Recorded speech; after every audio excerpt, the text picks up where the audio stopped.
Museum's oral archivist, Mr. Luke Sprague, who's going to be going through the ins and outs of OCLC, a very detail-oriented program.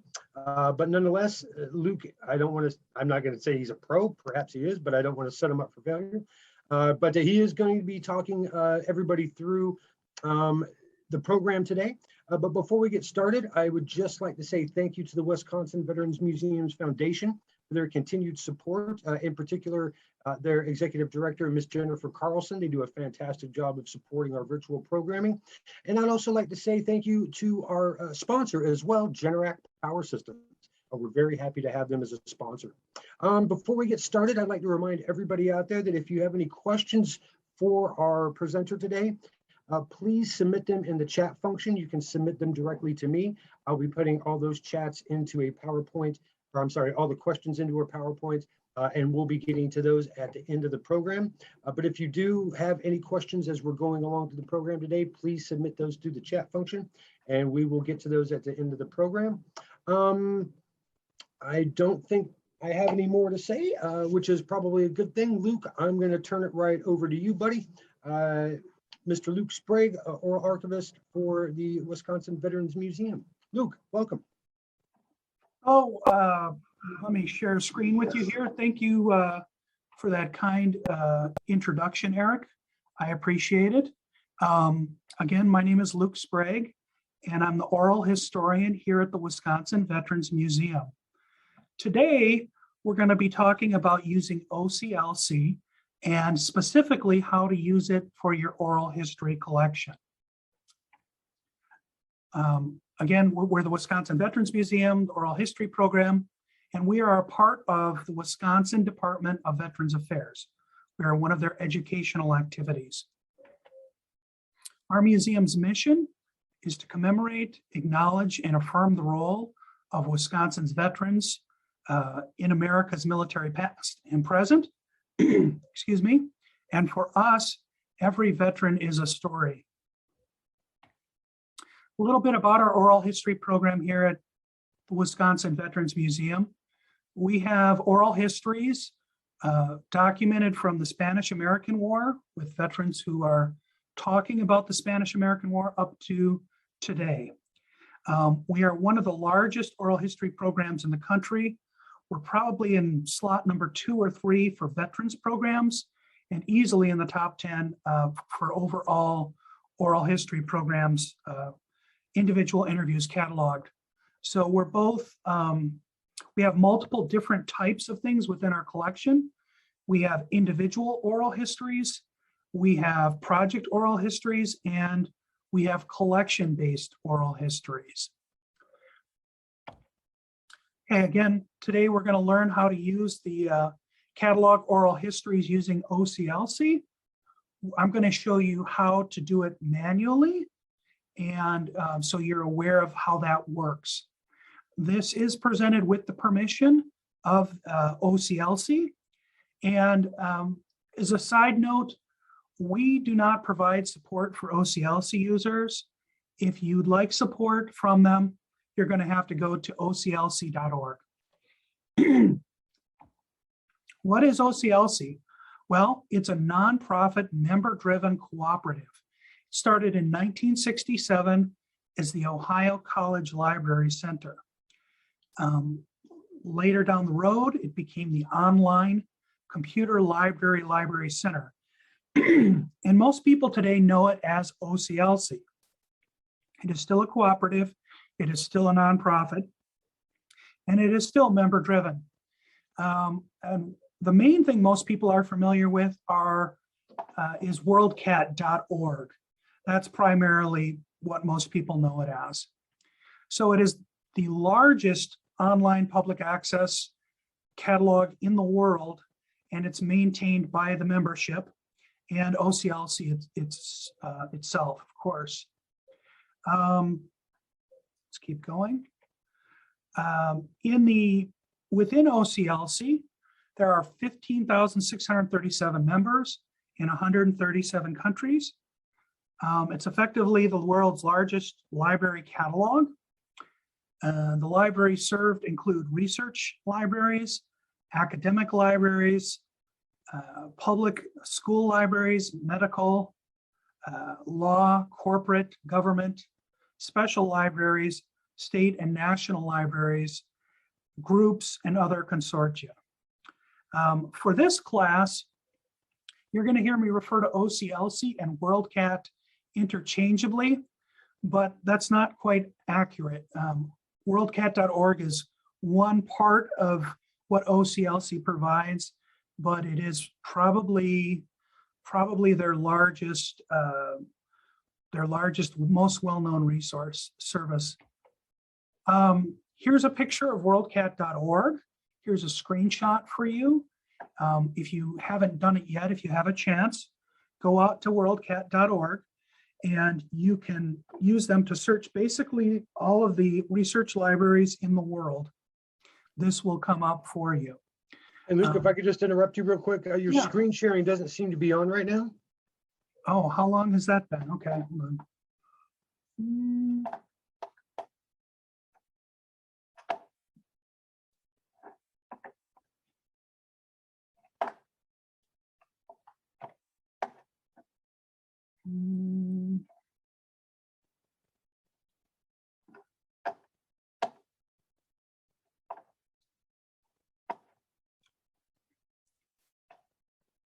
How about now? There you go.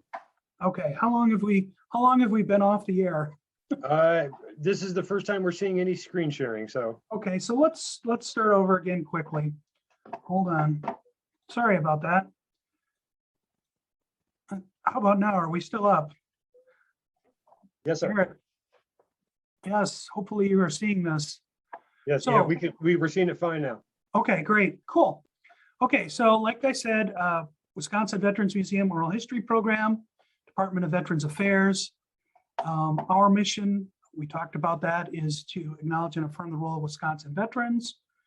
Talked a little bit about our program and that it's collection-based, individual and project-based.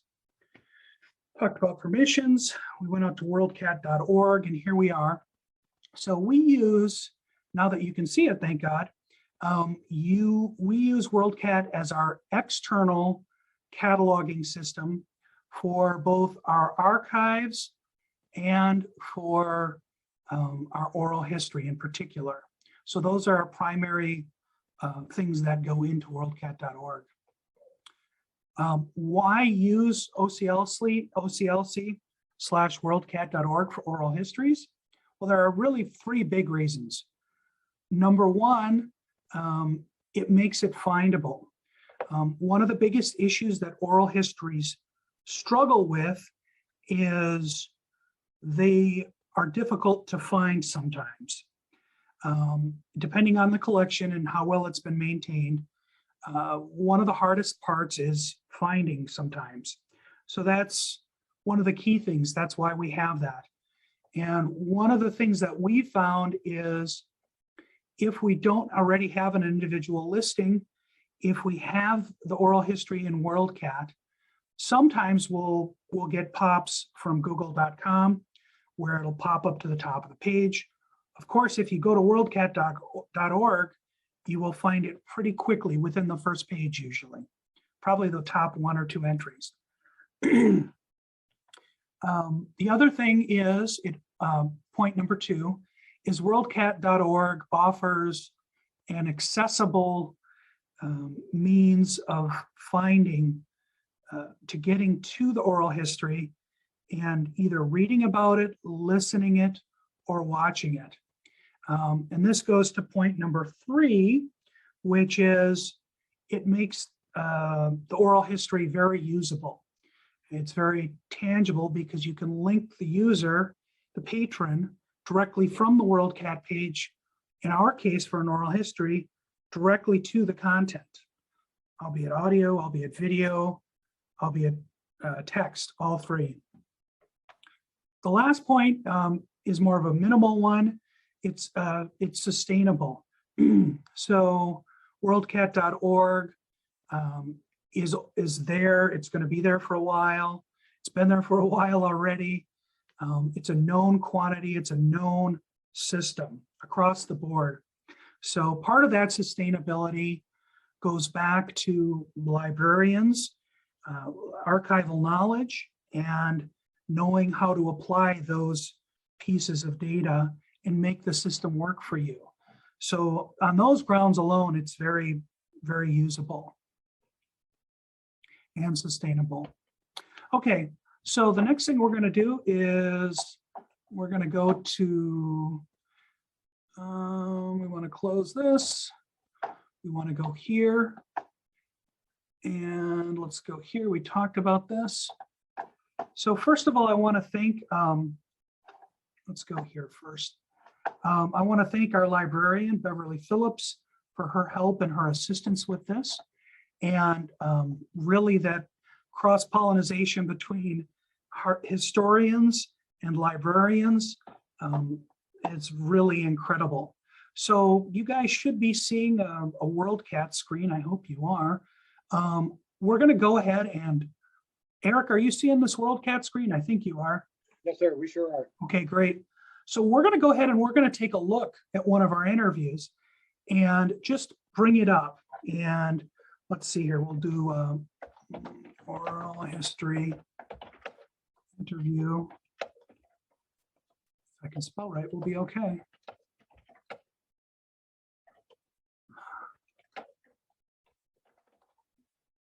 Okay, so we're looking for an oral history. We also could have just put in an interview. Let's just do that. Let's see what happens here with Worldcat.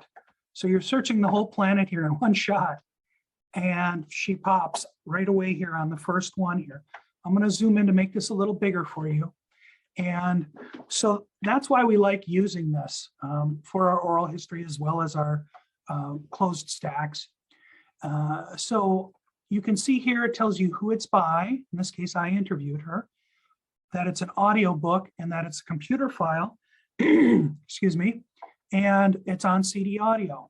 So we're going to go ahead and open this up, click on it. And then this is really where Worldcat really, if you're not familiar with it, I'm sure most of you are, but where it really has a lot of strength and shines. So you have the title, you have the author, you have what forms it comes in, you have the short summary. We'll talk a little bit about that more later. You also then have all the Library of Congress subject headings, which help you as another way of finding this collection. So when I click on this, if I click on it, it'll take me down to the bottom of the page. And I will see, okay, Violet Armstrong, in this case, we're talking about veterans. So United States veterans, Air Force Reserve, and then a specific unit, military life, United States Air Force women. These are all topical headings that have to do with this particular person and this particular piece of oral history. So these are known as, if you don't already know, these are called Library of Congress subject headings. And they're descriptive and they're specific, and then they can also be nested within each other. So for instance, this one here, United States, Air Force, and women, you'll see later how those are subcategories. So if someone searches on this topic and this combination, it will pop this oral history up, which is what we want. Okay, so let's scroll back up to the top here real quick. Couple other neat things, if you don't already know, that you can do in Worldcat that makes it helpful is you can choose a citation, whatever style you use. You can auto-generate a citation. You can email someone else the citation. You can share it with other people. You can do a permalink. So there's a bunch of different ways you can send information from here. So this is the top of the page. Moving on, here's where one of the more important things comes in for us. So when we come in from worldcat.org, we have a link and it says find a copy online. So when I click on this button and it says audio available online, I click on the button, and in our case, we have audio where hopefully I stayed. And that's going to be hard for you to hear, For over 6 months. And they released but me that's from active duty. Violet talking to you. And this is just a tool that we use. It could also be video. It could also be a transcript. I can read and search your transcript. This is not Worldcat. This is a product or a service called Ohms that we use. In any case, the point is, if you have digital content, you can have it parked at the end of this hyperlink. And I'm going to show you what we're going to be looking at today is the backside of that. So how do you get there? Let's keep going here. So it tells you also you can do a search by location, geographical location. I happen to be in Madison, Wisconsin. I can search and I can see what's the closest building to me physically. What formats it's in, how close I am. In this case, I'm sitting in a building, so on and so forth. But you could have multiple entries here. So very powerful tool. If you don't want it online, or it's, let's say, restricted, and there is no offering here online, then it tells you where to go down here. Moving on, you have genre. So in our case, we have a standard format for our oral histories, where we use specific genres for audio and for video. We use slightly different genres, but they're pretty close. Named person, what type of material it is, the document type, the authors, very important. In this case, we include Wisconsin Veterans Museum and myself as a secondary author. Primary as Violet. And then the OCLC number, which gets generated once you publish. And you'll hear me talk about that. This is also a good piece of reference or metadata information in your catalog. If you ever have a doubt, you can always go into Worldcat. Just going to do a control C there for those of us who don't know. And hopefully, let's try this. Go like this. Here we go. Let's slide this over. And in this case, I'm going to search, and you can change what these fields are. This is tied to what we're going to do today. So this is important. So we're going to use the accession number from OCLC, which in this case is Violet's. And we're just going to hit search, and it'll pop up Violet's interview. Okay. Moving ahead here, and I'm showing you the front side. I'm going to show you the back side later. Event notes, and then a description. This is a physical description of the media itself. In this case, it's 2 audio discs, approximately 1 hour and 39 minutes. It physically describes the disc, 4 3/4 inches, and 1 online resource. This online resource is what you see up here. Okay, it's the hyperlink that points to it. Okay, this abstract slash summary slash description, it's called multiple different things. You have a good detailed summary, which tells the patron, this is what this oral history interview is about in quite good detail, very good detail in this case. And then you have, of course, we talked about related subjects. In this case, these are Library of Congress subject headings, and we'll come back to that later. So let's close this out. So the next question you're going to have is, okay, how do I do this? What you're going to do is you're going to go to OCLC, and we're going to try and get the connector over here. And what you're going to do is you're going to sign up your institution for OCLC. And that's a pretty big move. You're basically setting up the account for your organization. So be aware of that. They're going to come back to you with whatever pricing they want for you, depending on how big your institution is, a number of other factors. They're going to be able to talk to you about that. So the site you're going to go to request access to OCLC is up here. And it is oclc.org/en/subscription/ordering.html. Let's see if I can make that bigger. I guess I can't. Okay. So, and they will handle that. We do not do that. We're just a museum. So we're going to go on. You're going to do that. Couple more notes on OCLC. These are kind of important. When you get your OCLC, you're going to get what's called an authorization number, and you're going to get a password. You're also going to get a username, and you're going to get like it's an institutional symbol. So the number, it'll be each is 3 digits separated by a dash. You need to keep that number. That is your login. That is this number right here. Your username is not your authorization. It's your authorization number. You probably have one for your institution, and then you're going to want to add ones for each individual user. You're going to add them on. Okay.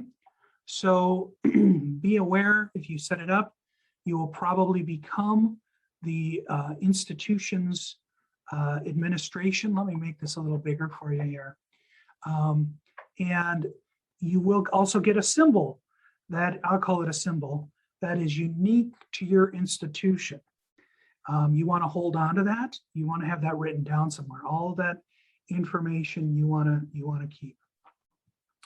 So the product we're going to use today is called OCLC Connection, and the website is Connexion, CONNEXION, spelled with an X, .oclc.org. And you will use this every time you log in, okay? And that's the product that we're going to be using today, is the Connexion server to correct and create our entries for OCLC, okay? So we talked about that. And I've got my login already set up here. We'll go out to where this was in the beginning. This is what'll come up. If you have a number cached here, don't worry about that, just delete it, it doesn't matter. And you can go ahead and start the process of creating a record, which we're going to do here. One of the things that happens is you get a little bubble like this, and you have to allow that to pop up in order for OCLC connection to work.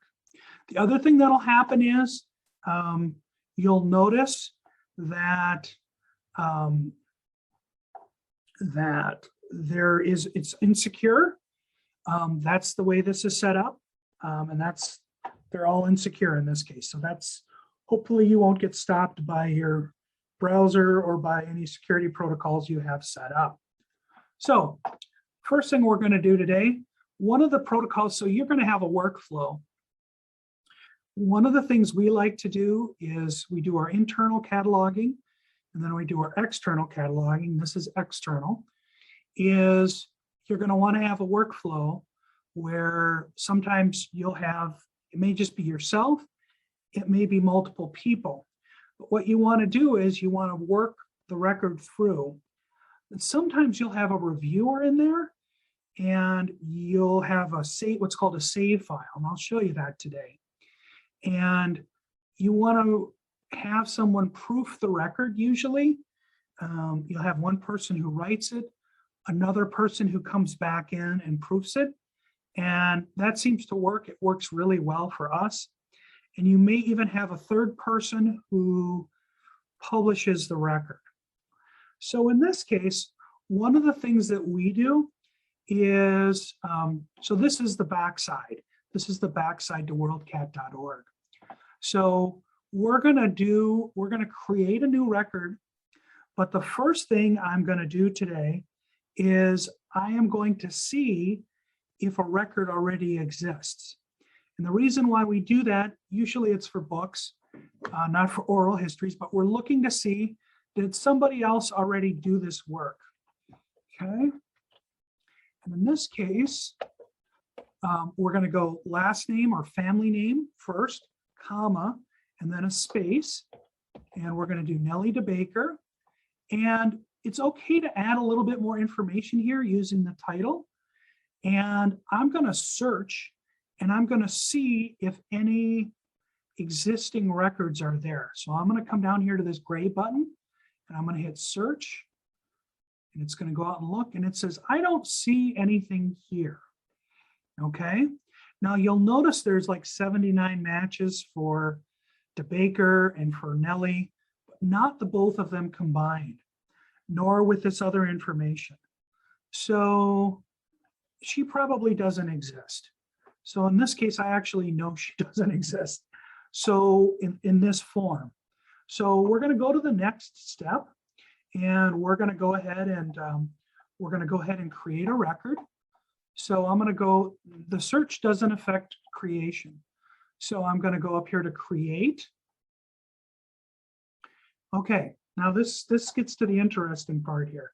So what we're doing is we're using connection in this case to help us with our MARC formatting so that we can put these records up. So in our case, we're never going to change this MARC template.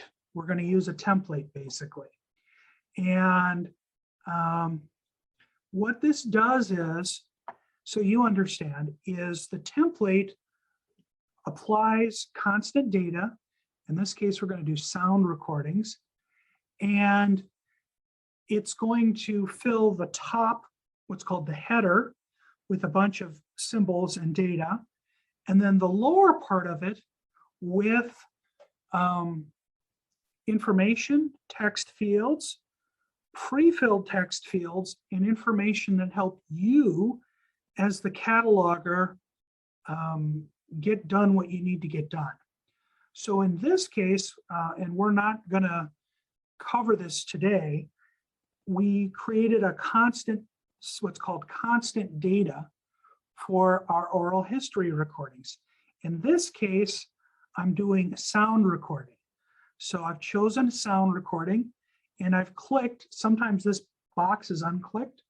You want to apply the constant data. Now, what you want to do before you get into the process of creating records, no matter what type they are, if you have a bunch of them, is you're going to want to sit down with your librarian or your MARC template and think about, okay, what do we have? Where does it fit into these fields? And have that already ready to go. So I'm going to go ahead and hit the create button. Okay, so the create button starts me off in editing mode for the bibliographical record. And you can see here the message in the green text. It says constant data applied. Okay, so that's good. That's what we want because we want to do not as much work as we have to do. So, and the view happens to be a MARC template in this case. So a couple things to keep in mind that are a little different and funky about the connection program is be aware that when you scroll down, those three top menus disappear, but you still retain the ones from up above. Okay. Some of the actions that we're going to do today, they'll be underneath these punch down menus, and we're going to come back to those. I don't want to lose you on that right out of the box. Let's keep going here. So, and you can have, so you understand, you can have multiple different sets of constant data. In this case, we're doing a very specific thing. We're doing audio with a transcript. So in this case, we know in particular that each of these fields, these are the fixed fields up here, not the variable fields. The variable fields are down here, okay? So I happen to know that if we provide it electronically and it's audio and there's a transcript, and looking at my stuff, you'll see there's these straight line, they're called pipes, but they look like straight lines, okay? And where I have those, what our librarian is telling us is you can change that if you want to. It should be changed to be correct. So in our case, I'm going to change this one to a Q because I happen to know that's right. This is a form of electronic access. We're not going to dig into that today because there's 3 different types of that form. And then the accumulated materials, that's what this ACUM stands for, accompanying matter. And I'm going to backspace over this, hit D, and then I'm going to go to more things that I can actually understand. So for dates, in the case of this interview, it was conducted in 2021. Sorry about that. And you'll notice here at the end, it already has populated English and, or in this case, it's Wisconsin. It's a country code, but that's what we use. So this top part is done. If you have different types of metadata and different types of records, these are going to change a little bit for sound recordings, but probably not much. Okay. So let's go on. So now we're going to go into the variable fields. Everything here, 07 on down, is what's called a variable field. Okay. So the 007s are what's called a physical description. And in this case, we've had our librarian populate this into our constant data, so we don't have to put this in every time. So that's important. So in this case, this first line, this 007 with the S here, that can be gotten rid of. Now, one of the neat things about OCLC is on the right here is you can delete a single field, and we're going to delete that field because we don't need that anymore. And you see it'll bring it back up. Now, the first one here, each of these references something else. Okay, they're physical descriptions. Now, if you remember, let's bring this back up here, worldcat.org, and let's go out to Violet Armstrong stuff. And see if we can do it that way. Yep. Okay, what we're doing now, when you see these $ and symbols, and they are formatting marks and they're determined by location and what they are, they give us these special symbols here and tell us about what's there. Okay, so in this case, this first one, and each of yours is going to be different. That's why we're not going to cover this. This one happens to be for archival CDs. The one below it happens to be for an MP3 file, which references the one that's online. And then the last one is for a transcript placed on a server, which is a PDF file in our case. Okay. So in this case, we're happy for training purposes. You may have more, you may have less field descriptions here. One of the things you can do if you need another one is you can add a single field below. That can be helpful. You'll also note that it puts this little marker here before the free fields here. And that kind of tells you where you are. You could also do multiple fields if you need more space. And let's see here. It'll ask you, I want a value between 1 and 10. Let's go 5. Now let's make it easy. Let's go 2. Okay. And I'll add 2 more below there. In this case, we don't need those. So we're just going to delete the field. And we're going to delete the field. And we're going to delete the field. Hopefully. Okay, now, we are down here to 40. Now, this is automatic formatting that comes in. Now you'll notice there's this English here. It's telling us what language it's in, okay? And then this symbol, which happens to be our institutional symbol, okay? So that it does that automatically. You don't have to do anything with line 40, okay? So in this case, we're gonna go ahead, you can leave 24 through 50. We're gonna skip down to 99. And we're gonna add our local call number here. So in this case, we're gonna do Nellie DeBaker, and we're gonna go oral history 2221, sorry. And we're gonna leave that as it is, and then we're gonna go to the next field. And one of the most important fields is this field, the 100s. Okay, you got 100, 600, 700. Those are the big ones. And as you do this, and as if you're an experienced librarian, you'll know this better than I will by far. But it's important that it's formatted correctly.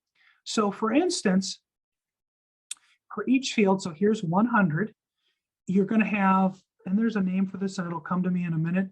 You have two open, they're I don't know what they are. They're formatting fields. They're required for certain fields, and certain values are required within those fields. And depending on what you tell them the value is for that field is either correct or not correct for that line. It then also helps determine what should be behind this. So in this case, again, our constant data comes to our rescue. We're doing 100 and we're doing a 1 in this first field. And then in the next field, there's nothing. Now, one of the things that sometimes confuses people, if you go out and you look at the Library of Congress subject heading page, is you'll see an underscore or like an underscore. Do not do that. That should not be there. The underscore also doesn't mean 0. It just means empty, okay? So in this case, we have a particular format that we like to use, and that's pretty much the standard. So we're gonna go family name to Baker, first name Nellie. If we had a middle initial, it was sometimes we do, sometimes we don't. I'd put a space and a period and a comma, but we don't in this case, okay? So the dates in this case, the $D, and you're gonna see a lot of these subheadings, for lack of a better term, within each of the fields, okay? And they can have certain values within them. So in this case, we're talking about the life of the author. So in this case, we don't know her birth date, sorry, but we know that she's still alive. So I'm going to put a space there. And in this case, it's important to have a period at the end, a space after the last year and before the next $, the formatting $. In this case, let's say for whatever reason she passed away this year. That's how that would look. But we don't actually, no, that's not the case. So that's the 100 line. That's regarding the author or the narrator. So we're going to go to the next line and keep going. And in this case, this is the title, 245. And you'll notice here's a 1 and here's a 0. Okay. So in this case, what we like to do is we then reverse the name. Oral history interview with Nellie DeBaker. And in this case, this $year, this is the year of the interview for us, okay? So it was recently, so it was 2021. So I'm going to put that in there. You can also do, if there's more than one narrator, you could put them, you could put them in here. as well. And that's in the title so that that can be found. Pretty important. Go ahead. Put this back. Okay. Next thing is the physical description. That's the 300 series. So what you're going to find is you'll just know, okay, that's a 300, that's a 600, and you'll know, okay, I need to think about this. And that's what they're talking about. So you'll want to have you may have all of it done, your internal cataloging. You want to have this metadata sitting in front of you. And what I mean by that is all the information so that you can do the cataloging. Because if you don't have it readily available, this gets to be a lot harder. So you want to have most of the work done before you get here. So 300 series, in this case, $3. These are formatting symbols. They're telling you how we want that to look on the page. And if you actually go over here to Worldcat, here it is, security disk to audio disks. And you flip back, security disk, okay. Now, in this case, hypothetically, she's going to have 3 audio disks, okay? And this is a pretty long interview. So let's say it was 3 hours and 30 minutes. And oops, 30 minutes, sorry. And I'm going to continue with the semicolon and then the physical description. This can change depending on what it is you're talking about. In this case, we're talking about an audio CD, okay? And we've got an add-on here, $E, another subcategory, transcript. So we talked for 3 hours and 30 minutes. So this is going to be a pretty extensive transcript. Let's put 55 pages on that, just hypothetically. So on the next line, if you have different types of physical media, in this case, an online resource, okay, we're going to call it one audio file. It's still going to be the same length in this case. Excuse me. And it's going to be out at 55 pages as well. In this case, actually in both cases, one may be a printed transcript, or in this case, it's a PDF. Either way, you're good to go. Okay, so the 300s are done. One of the things that you may want to do, and I'm going to show you right now, is we're gonna do a save file, because you get into this, you start working on it, and you don't want to lose the work that you've done. So remember, we stopped at 300. So again, I'm going to scroll up here, and I am going to save the record. We're working on what's called the bibliographical record.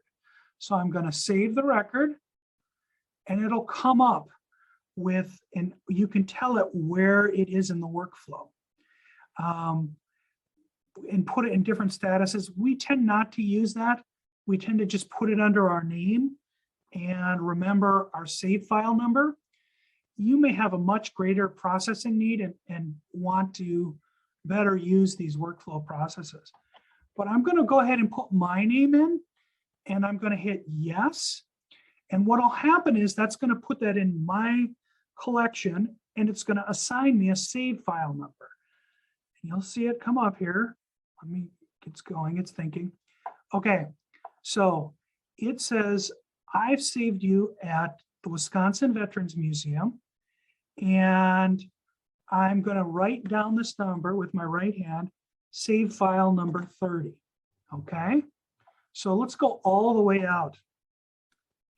Just lost everything that I had. Oh no, not good. I'm starting over again. So what we want to do is we then want to, search by, if you look up here in the upper left, instead of doing Worldcat, we're going to go to this one, save file. I'm going to click on it, and it's going to come up with a different search. So what this is going to do is it's going to search our institution. It's going to look at those save file numbers. And even if somebody else saved it, I can always pull up their save file number. So I can review it and then I can clean it up and publish it if I need to. So I'm going to hit save file number. I'm going to type in 30 because that was our save file number. Hopefully this will work. Pop up. Come on, giddy up.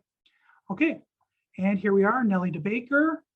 We're going to go back down to where we are and we can start work again. Okay. Next series. Okay. We have more descriptions and more symbols in terms of MARC and RDA formatting that must be done. So the first one's here because it's spoken word. We're actually going to do 3 types of things. We're going to do a CD or a DVD. In this case, it's a CD, so it's a specific thing. An MP3 and a WAV and a transcript. So for formatting in oral history, in the case of the CD, the following elements will be the ones we use. Will be the spoken word, that's what this stands for, SPW, and then audio disc. Yeah, and I know these have all specific descriptions within them. And then digital, 1.5 megabytes per second in this case. And then audio file, and these are all RDA RDA formats. And then a WAV and a CD audio. So in this case, we have to pick and choose and make sure that we don't have duplication, that all 3 categories are covered. So again, you're going to want to sit down with your librarian or your archivist and make sure that you understand why you're doing these fields for formatting and for description to tell the record what it is. Okay, so yeah, and this comes back to these symbols up here too, right here. These little symbols right here and right here, I'm pretty sure. And maybe this one too. So, so you're going to have different ones for the WAV or the MP3. You don't want to repeat the same thing over again. So you're going to have different things. Computer $B C RDA media. You want to have that. The online resource. You're going to want to have something like that. It's going to depend on each of your cases. Okay, and then the transcript. Now we have this paper thing. Okay, so you have text under this RDA content. You'll see how it says text $B text RDA content. You'll also see that it shows up down here under text file and then $B PDF. So you're telling it that you have a PDF as well. You got to have these. You shouldn't have duplication. So, and you're going to have different, depending on what you're describing, you're going to have different combinations of these. Okay. We're not going to dig into that today because once we go down that road, it's a whole nother class. Okay, so digital access files may be available on request. This is a general note, the 500 series. If there are any restrictions, like let's say there was, I would add a single field. In this case, I'm going to double click. I'm going to go ahead and do this, 506. And in this case, I happen to know I need a 1 here. And I can tell it what the restrictions are. Restricted to local research center. Okay. And that's it. That's my restriction. Okay. Hypothetically speaking. 518 gets me into the event note. Okay, so I'm going to go interviewed by Luke D. Sprague on, let's say it was yesterday, October 17th, 2021, full date, period after the year. Don't have to, but it should be there. And let's say it was in Milwaukee, Wisconsin. Okay, that one's done. Okay. Okay, 520. This is known as the summary. And in our case, we do a small bio sketch, which is like 3 sentences or 2 sentences, somewhat in that range. And then we go on to the expanded portion. Now, where this shows up is here. Here is the short summary. Okay. Here is the rest of it after B is down here under the abstract in this case. 1995. I think that's where we ended it. Yep, it is. So we basically put 1 sentence in there. Okay, a couple things to keep in mind here. When you're cutting and pasting into OCLC, ideally you want to come in from a free text file so that you're not bringing in formatting marks. That's important because you don't want those put in here incidentally. So I'm going to show you how to do that, and we'll just do it here on the desktop on the fly. So what I'm going to do is I'm going to go new text document, just make it a Junker file, open this up, and then I'm going to go over here. I'm going to go back out. Here's my session monitor. And we're going to literally cut and paste to the text file first and then bring it back in. So we're going to use Violet's interview and we're going to use her summary for our text. And I'm going to come in here, bring this over. I'm going to copy that. That's that. You want to make sure word wrap is off. And then we're going to grab the rest of our interview. Beyond that, again, this is just a technique. Delete that. Come on, giddy up. Okay. Now, if I want to, I'm just going to do this from off screen. So one of the things that's helpful that our librarian has done is they've placed in uppercase what we're trying to do here. So we want the short part first. I'm going to do Control-C, Control-V in. You'll notice that maintains the $B here. And I just copied and pasted from the text file because I don't want to bring any of that bad word formatting or any kind of formatting. I actually did it from the web page through a text file and back in. Okay. I see an issue with this summary, but I'll have to deal with this later. Okay. Control-C, Control-V. Okay. That line is done. I'm ready to go to my next line. This is our copyright statement. If you have one, that's where it belongs. 545, it's a bio sketch. In our case, excuse me, like I said, we use a short, this one happens to be 1 long sentence. We usually 1 to 3 sentences or 2 to 4, that goes in here. Again, just a help place the librarian put the end caps indicating we need to have something there. 580, this is a part of the project name. Moving on, 583. So we have some action notes that allow you to better detail what was done. So let's say the original transcription was done by Jeff Javid, and it was done in 2017. I would put that in here. These are kind of optional. They don't have to be here. Transcript check. Okay, well, let's say she checked it the following year. And lastly, abstract is written by Luke D. Sprague in 2021.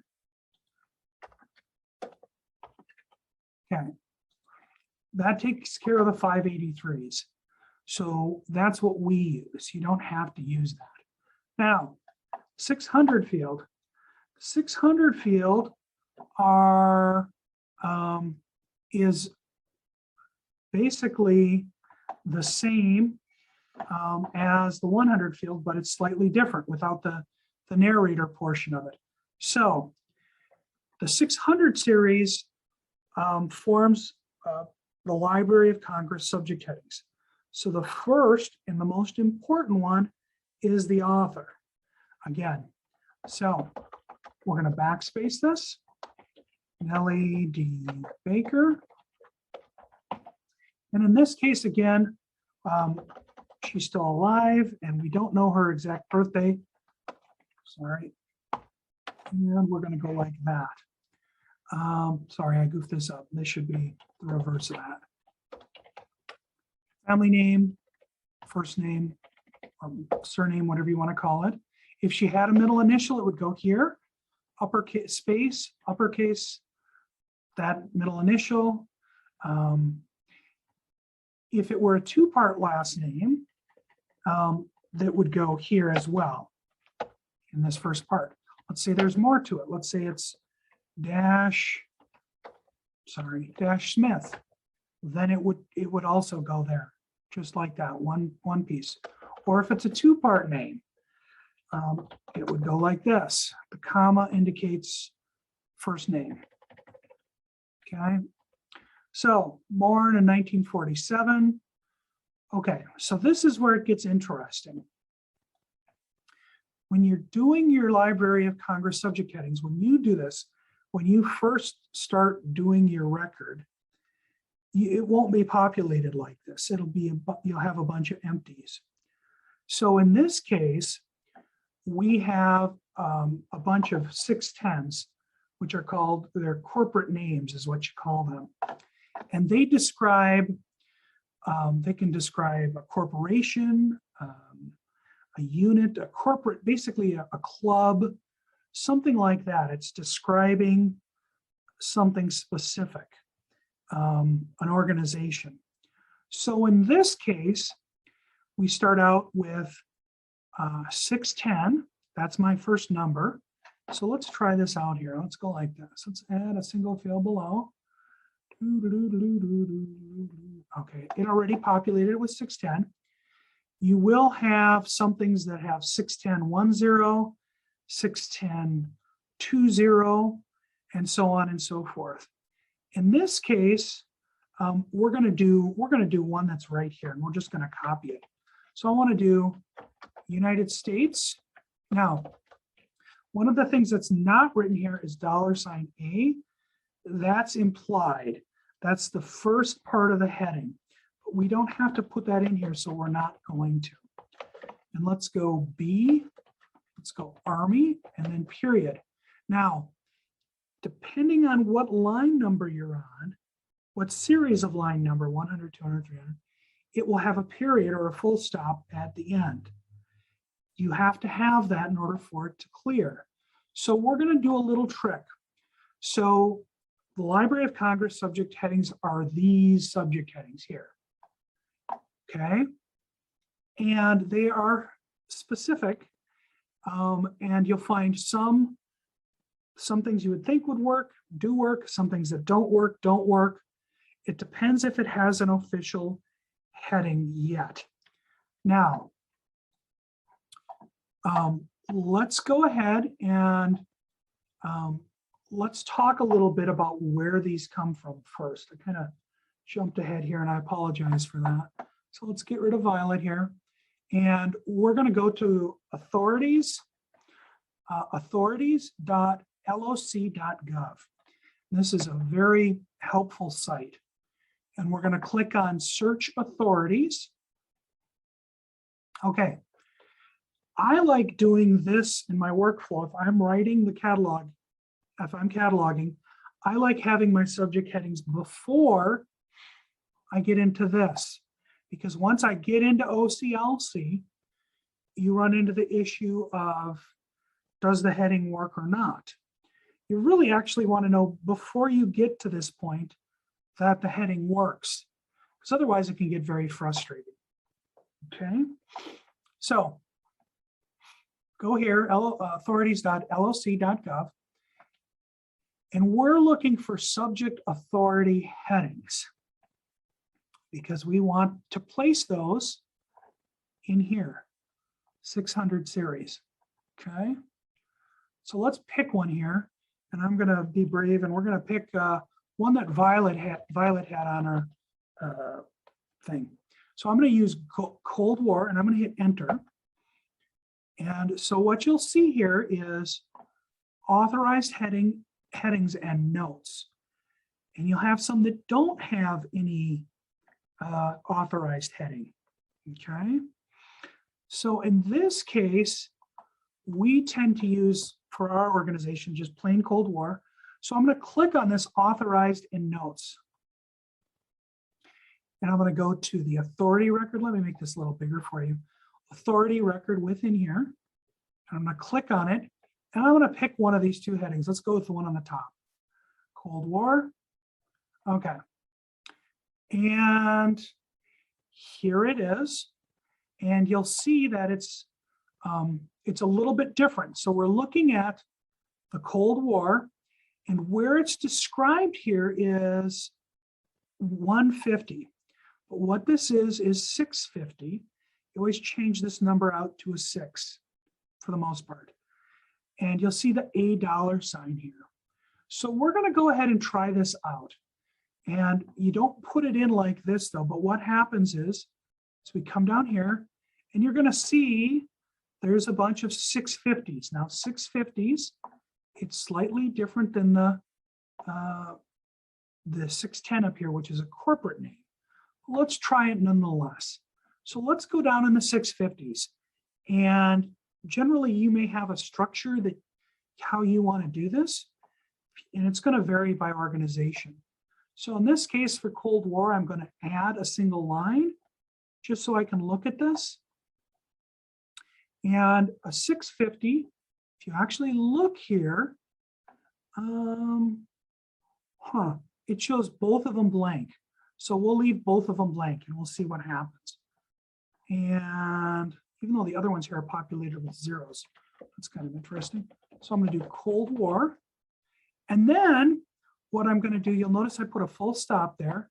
I can control, i.e. test, this individual heading. So I'm going to do, well, I thought I was, hold on here.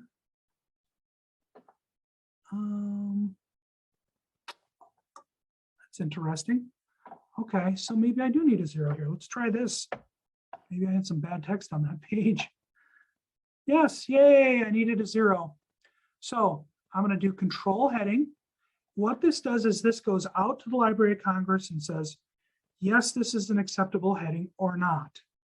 Okay, and you want them to be acceptable so they come up in your library collection. Okay, it turned blue. That's good. That means that one is acceptable. Okay, so that can now be added to your collection. So going up here, I'm looking at them individually. We can do it much quicker than that, the 600 series, if we control all of them at once. So I'm going to go up here. I'm going to go to control heading, control all headings, and let it rip. And it's going to give you a warning statement. And it'll come back to you. It should here in a minute. Okay. The message in green letters at the top of the page is one or more headings were controlled and linked. That linkage is important. You may need to control some headings individually. So that means that some of these are not okay, not good. Okay, so this is where this comes in. Excuse me. So you may have, like for instance, this one controlled, but this one didn't because it was filler. So we're going to go ahead and delete that because we know that that's wrong. And you'll notice it pops all the way back up to the top again. In this case, we want to do Army Life. And it's interesting, it controlled the end of this, but not, it flagged the rest of this and said, I don't like this. So I'm not able to edit this Let's see if it, no, let's not do that. What I could do here is I could get rid of these. Let's see if I can do this. Yeah, it's not going to let me edit it. We're just going to get rid of this line for the sake of doing it. And then, for instance, this one didn't control because it saw the city thing. It didn't like that. So let's change it to a city, Milwaukee. You'll notice, and one of the things that you are going to learn is that behind the 610s and the 650s, there are $Z's and you'll have $X's. And the Z's, I'm fairly sure, for geographical location. The X's are for topics, I want to say, and the V's are for specific things. So you can stack these on top of each other and nest them within each other. So let's say she was a soldier within Wisconsin, and she was still in the city of Milwaukee, and she was a veteran who happened to live in Milwaukee. Cold War personal narrative. And you'll have some that do control and some that don't control. This one is, these are problematic here. So let's do control again. Control all headings. And this will populate again. And what will happen is you'll have all of these empty and they'll only be, what you do want to have ideally is you want to have all of those in light blue or dark blue, I'm sorry, and linked. Now you can't have ones that are partially linked. That will happen as well to you. So let's see here.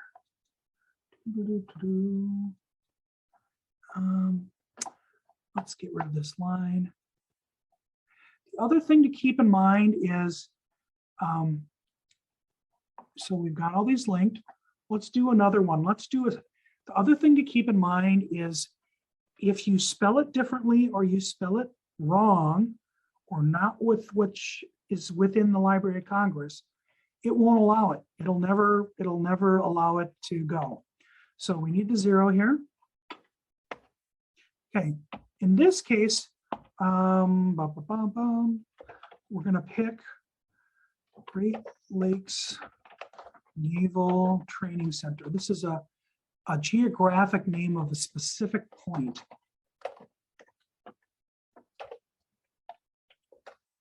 Now, let's go and control this. Okay, so now, and this is a short list, obviously, you have a 610, a 650, a 651. All of our headings are controlled. Normally, there would be way more than this, but for teaching purposes, you get the point. Okay, moving ahead here, we use 655 to give you our genres.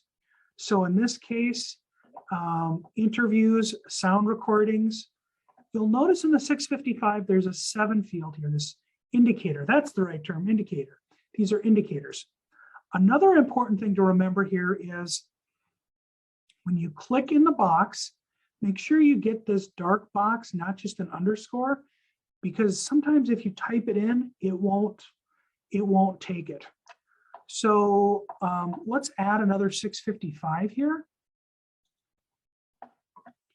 Okay, for the 655, and you'll notice there's a little black mark up here. You can kind of see it a little bit. And oops, sorry, I did what I just said I wasn't going to do. You got to get the dark box in there. In this case, we're going to do video recordings. It happens to have a video recordings. We actually have a different set of constant data for that. So this means the AAT means art and architectural theme, or thesaurus, sorry. So that's why we can use those terms. So unconfirmed subject is just a reminder that our librarian put in there. We're going to get rid of that. Moving ahead, we're going to go to the 700 series, which is where you name the authors. In this case, we treat our interviewer, or not our interviewer, I'm sorry, our author has the 600. This would be the additional authors. I'm sorry. This is the additional authors section. So in this case, it would be me, theoretically, if I interviewed her, and $E interviewer, and then a secondary author, tertiary author with the 2 and the underscore. Okay. Next field is the 856. Now, these are our most important fields for us from our perspective, one of them. And it's 856, 4, and then it's open or empty after each of these.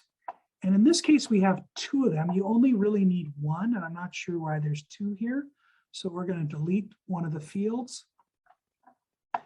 And in this case, link to audio. So it could be a link to audio. It could be a link to video. It could be a link to the transcript. It can be a link to all 3 at one time. So let's pick one out here.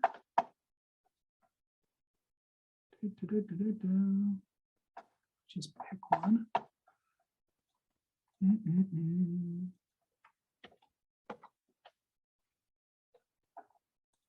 All I'm doing is cutting and pasting. We'll get this back up. Okay. In this case, you have to be careful too. When you cut and paste the URL, you may decide that you want to go out into that free text file again and do what I was doing before if you're worried about the formatting and it following what you're doing. So always be aware of that and be aware that there may or may not be formatting. In this case, it's clean. So we're not going to worry about it. Okay, so in this case, it's a video file. Video file, index, and transcript available online. Now, depending on your organization, you're going to want to have different text slugs, they're called slugs, here. And that is what points off the site. So for instance, when we went and looked at Violet Armstrong's oral history, out here in Worldcat land, I clicked on this, and then I found what you're building is this. That's literally that link that you're building. So when you come back, you're going to want to check and make sure that it works and that it's functional, literally. Okay, so we're now at the end of the record. This is the bibliographical record. I don't think we want another 856. I think this one is fine. A couple of notes. I'm going to go and look at this. At this point, I would probably save it and review it. So let's save it. So, sorry, wrong down menu. Sometimes it's a little confusing with the 3 menus at the top. Okay, I'm going to save it again. Okay, now an interesting thing to do is now you're in the view mode. So you can actually see these are diacritics or double crosses. I want to say diacritics. They change the formatting. It also then puts out the entire text of the summary. And it kind of gives you a format of how it's going to look in theory. Okay, but there's a couple more things we need to do before we do that. And you can see the significance of the numbers and then the indicator fields, especially down here. So let's go back and I want to edit again, and I'm just going to look. So I'm going to go to edit record.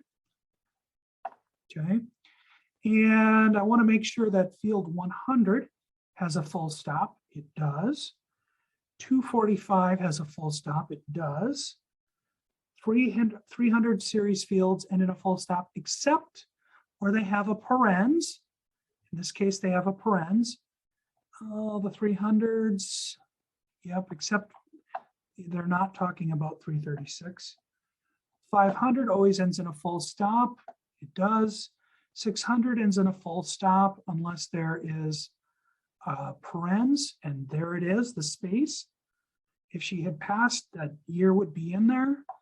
And the 700 has a full stop unless it ends in a parens. So they don't. Also notice here, back up on 651, we have a parens at the end of this, and it doesn't look, I don't think there's a period there. Maybe, who knows? Maybe we got away with it. Okay, so we think we're ready to go. So at this point, one thing before I send it on in the workflow to the reviewer, I'm going to go up here to the edit menu, and I'm going to go validate record. And what this is going to do is this is going to look for syntax errors and in the text, and you just hit it and let it rip. It says record validated. So in this case, if I had any syntactical errors in the indicators or something, generally it will find them, and you'll have a count up here in red print, and or it'll underscore it and it will place them. You will see them. It will point to them directly. And what it's saying is, I need you to fix this before you do anything with this. And so that's a good practice. The other thing that I like to do as a reviewer, I actually like to go through line by line, because you kind of almost, you have to do it. I definitely go through and look at the header, and I also look at the media formatting here, making sure it's correct. Again, the best way to handle this is by going out, sitting down with your librarian or your archivist, figuring out what your constant data is going to do. You build a constant data template, one for audio interviews, one for video interviews, and so on and so forth. And then be ready for the permutations of, do they have an online component or not? And do they have a text component like a transcript or not? And that you handle those before that. So we know, we're pretty sure we don't have a lot of headings there. I mean, generally, as a rule, depending on the interview, let's say it's averaging an hour and 20 minutes to an hour and 30 minutes. I kind of want to hit, for us, usually around 10 headings. And it depends on each interview as well. Some of you are going to take issue with that. We do have standard headings. Combat's one of them if they're involved in combat. United States Army, and a group of other series of headings that are relevant. You'll have a whole list of them. So last thing I'm going to do in our case is I am going to control all headings. This is going to check it one last time. Click OK on the warning, and it's going to think. No headings were controlled with Control All command. So what that should mean is they're all good, which they are. They're all blue. They all have links on them. Again, remember, you can have some that will be partially controlled, where you'll have the first two words and then the last word, which has not been joined to the Library of Congress, will be dark, and that's okay. It'll be black. You still want to submit that because you're showing that there's a need for that in the collection. They don't have it yet. So moving ahead. So we did the validate, we did the control all headings. Okay, now we're going to go ahead and create the record itself. So everything up until now has been on the back side. So what we're going to do now is we're going to publish the record to worldcat.org. Okay, so I'm going to go in here, and so you understand this is live. So I'm going to produce the record, and this assumes, of course, you've been through your review process. Okay, the record we did today, that hasn't passed the review process. It is just for teaching purposes. So, but we will end up creating a record for Nellie DeBaker. It may not be like this exactly. Okay, so I'm going to go ahead and produce. It's going to warn you. It's going to say you are about to add this record to Worldcat. Do you want to continue? And you're going to say, okay. It's going to take a few minutes to think. Record added and produce completed. So, so the important thing here is you have an OCLC number up here in the upper right. And that's if you have another cataloging system, like Past Perfect or some content DM, you, of course, if it isn't automated already, you want to provide that OCLC number to that other piece of metadata. Because now, for forever, you can come back to this, and let's go and look. Let's go to Worldcat. Let's play devil's advocate here. I'm going to do advanced search. I'm going to do a session number because I just want to see if it works. And I'm just going to put in her OCLC number. Bam, there's Nellie DeBaker. She's up, and we have some authors. We have some interesting text. We have a story that doesn't make any sense, an abstract that doesn't, and then a link out. In this case, it's to Todd Haskell. So that's definitely for training purposes. So we've created our record and we've published it to worldcat.org. Of course, we're going to take this down and we need to pull the record back and edit it. So I'm going to come back in here. So now we want to, let's say, for instance, we want to make a change. Okay, if I edit the bibliographical record as it is, the change stays local. So we want to, let's say, make a correction. Okay, now that it's been produced, I have to bring it back. So I have to lock the Worldcat record. So I'm going to do that. So we're going to lock it from the rest of the planet and say, okay, I have control. And this oral history interview from Milwaukee, Wisconsin, oral history. And I happened to notice it's actually Nellie DeBaker. Of course, we'd replace the entire text here. Okay, so I'm going to delete that. I'm going to type over it. It could be anything. It could be you want to change the link down here. We just have video and an index. So let's go ahead and change that. Okay. Now, in order to put the content back up on Worldcat, I'm going to do replace and update holdings. There used to be a different verb there, but that's the current one. Replace and update holdings. It's going to go out. It's going to go fix the record up, hopefully. And it's going to release the record so anyone else in the world can edit it if they need to. So I'm going to go back up here to Nellie DeBaker. I'm going to remember that I changed this name and I changed my slug here for the URL. So I'm going to hit refresh. Bam. The slug for that, the URL changed. Her name changed in there. We're going to end up changing this all out.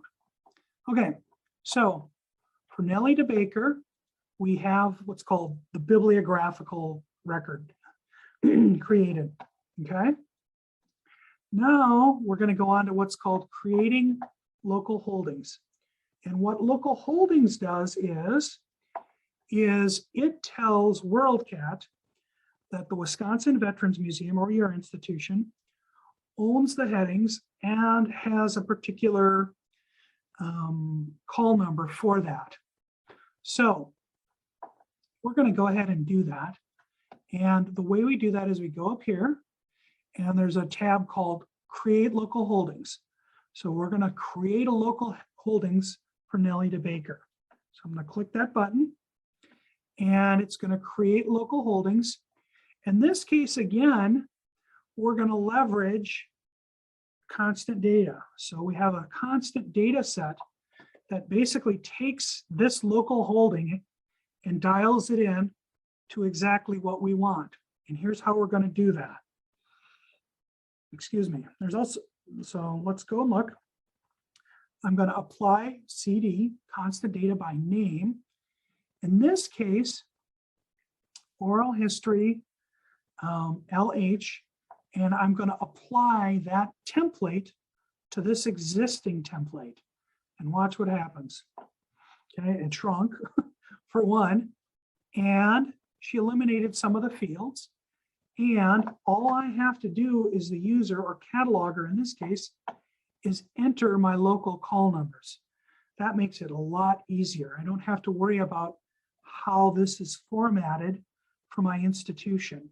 It's already done for me. So I'm going to go 221, 2,221.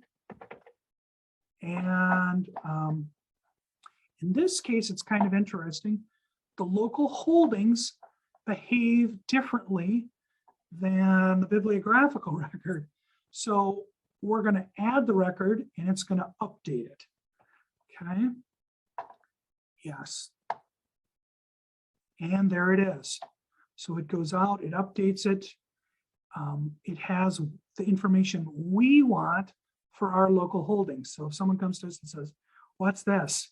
We say, oh, it's this. And we can pull it really easily.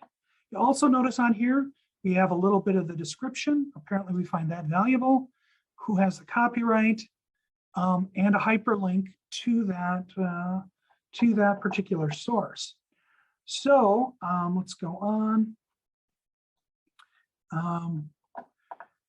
This case, let's flip back to the bibliographical record. Let's take a copy of this.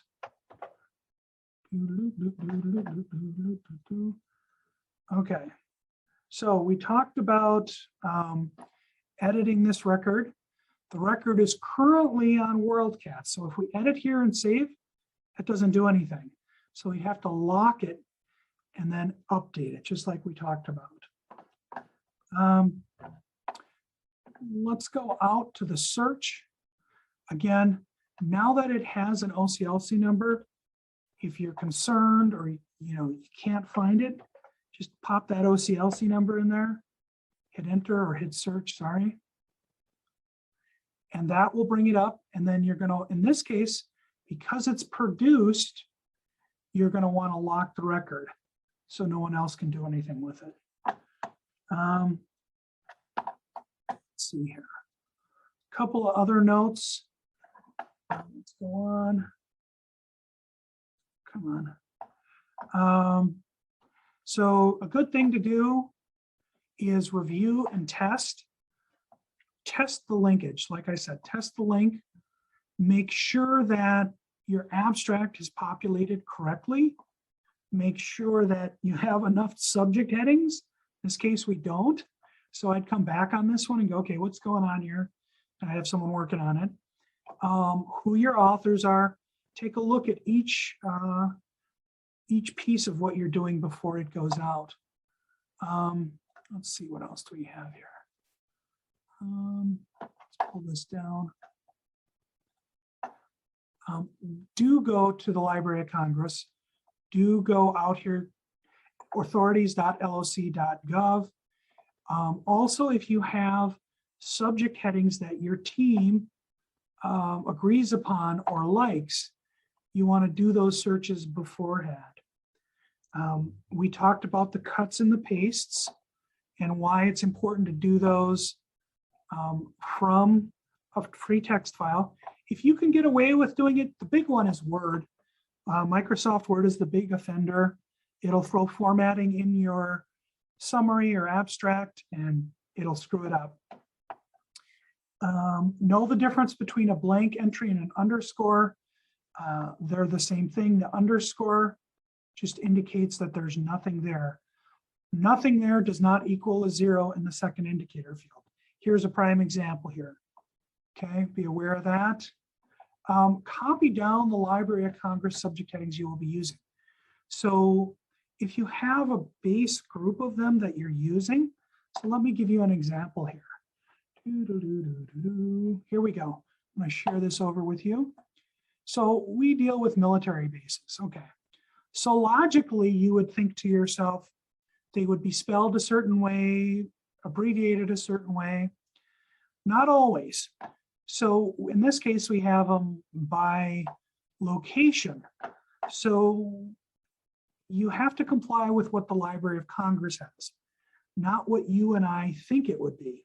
So for instance, Worldcat, Fort Hood, parens, Texas, California, they abbreviate a particular way. And you have to match that, otherwise it won't control. Again, I have constant data already in place. Sit down, go through the MARC manual, go through the connection manual, know what fields are allowed and what RDA formatting you need for each of that piece of data. Know a little bit about the formatting codes and understand what they turn into. And what I mean by that is when you go from editing to, let's see, display record, you find the diacritics, know that they're going to turn into that and be aware of what they mean. So a little bit about $B, $Z, these are just formatting codes. I am done. I am ready for any questions that you might have. Well, Luke, I think you did such a great job of explaining it. We didn't have any questions. Oh, okay. Well, if I'm all up for it. I will try and at any of them, I'll be happy to talk or comment on any of them. Well, thank you so much, Luke. That was a very detailed workshop that you just put on there. And I know many people got some great use out of it. But like I said, there are no questions. And we are about an hour and a half into the program. So I'd like to thank you for your time today, Luke, and for all the information that you put out and all your technical expertise. We will have this published on our YouTube page within the next couple of days. So if you need to go back and take a look at a particular segment of this, you most certainly can. But once again, thank you, Luke, for joining us today and for putting out all this great information. And thanks for everybody out there who went through the workshop with us today. We hope you have a great afternoon, and we hope you got a great deal of information out of this workshop. Thanks so much, and we'll see everybody next time.